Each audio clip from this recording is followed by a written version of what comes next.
Today we're just cooking venison backstrap wrapped in bacon with cream cheese. All we did was just take it and cut it in inch squares, tenderized it, flattened it out, put some cream cheese, jalapeno, did just a basic marinade, and then wrapped it in bacon. This is kind of a normal tradition, I guess, here in the South. We wrap everything in bacon, but the key with doing this the proper way is to get the cheapest, thinnest bacon you possibly can. And you say, well, why is that? The reason is because that thin bacon cooks quickly, and as opposed to that thick bacon, and the deer will cook quickly as well. So if you have thicker bacon, your meat will be done, but your bacon's not. So if you have thin bacon and wrap it, it'll pretty much, you can control the time that it is cooked, and most of the time they'll come out about perfect. Seasoning we use is very simple, very basic. Your traditional Tony Chachere's Creole seasoning for the salt, basically. Salad Supreme dill, lemon juice. Fresh lemon juice is better than concentrate, and probably the most key component in all of it is oil. I use a 1/4 cup of extra virgin olive oil, and then about a cup to a cup and a half of Wesson oil, and that's for the marinade. And then you can also use it as a basting while you're cooking. The key to the oil to cooking is so it sears everything real quick, real fast, and it allows for more rare meat and more tender meat as well.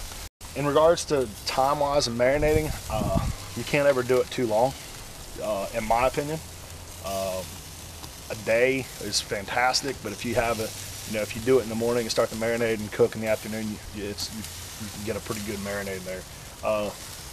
Unlike beef, game, wild game can have a gamey flavor to it, so the longer you can marinate it, the best.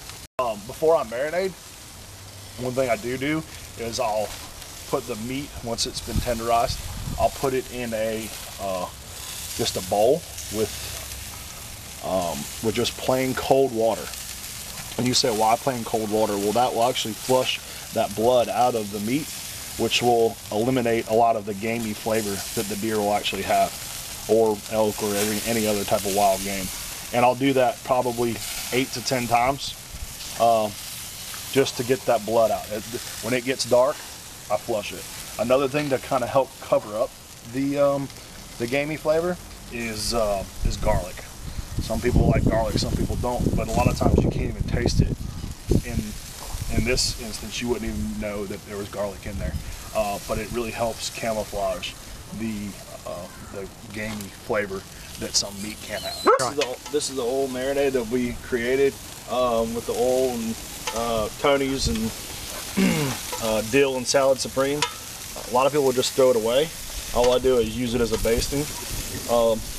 I'll baste it 2-3 times while we're in the cooking process. That oil, as you can see, will flare up, and it helps sear the meat. Also, it'll sear that bacon as well. And it also keeps the meat moist. If any type of game gets dried out, it's very tender and isn't as pleasant as if you keep it moist. That's really all you need the bacon for, is to keep the meat moist and keep all that moisture kind of locked in. I don't do it too much. I probably will baste them 2 or 3 times throughout the time I'm cooking, and right before I get done, probably the last flip, I will not baste them.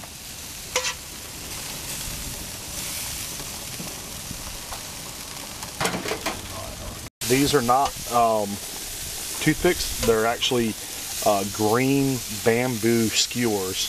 If you soak them in water, it will help prevent them from actually burning